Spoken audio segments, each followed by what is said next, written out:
Well, it's the next day. I've been doing a couple things here and there, getting stuff cleaned up on the Impala here.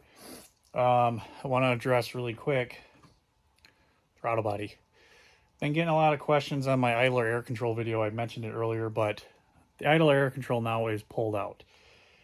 Um, that is what the idler air control is supposed to look like. This plunger should be in there, clocked properly with a spring and not all silly like.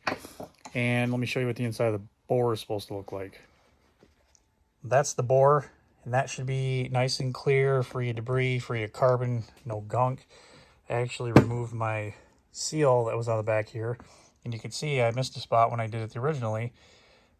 The bore can't look like that. When it's like that, this plunger gets stuck in there because it's got a little, I don't know, it fits in there just right, and it moves back and forth.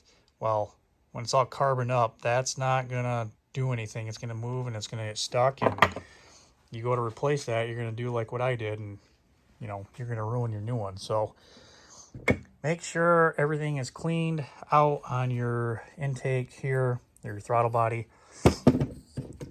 Pull this cover off. If you don't have that gasket that's underneath there, put some Permatex on there.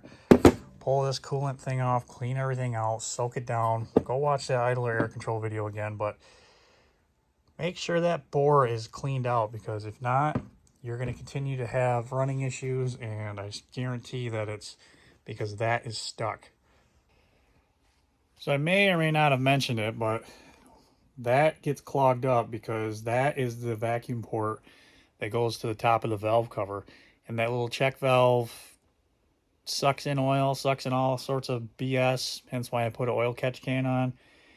Well, that gets in here, and when it gums up and gets all gross after 30 plus years, you're gonna get a little carbon buildup. So builds up on here through this little port, builds up on these intake. The old intake here, let me show you. The whole inside of there is all carboned up, gummed up, gross. You can see it's nice and nasty. Let me grab a light. See? All carboned up. Stuff doesn't move well when it loses its clearances and everything.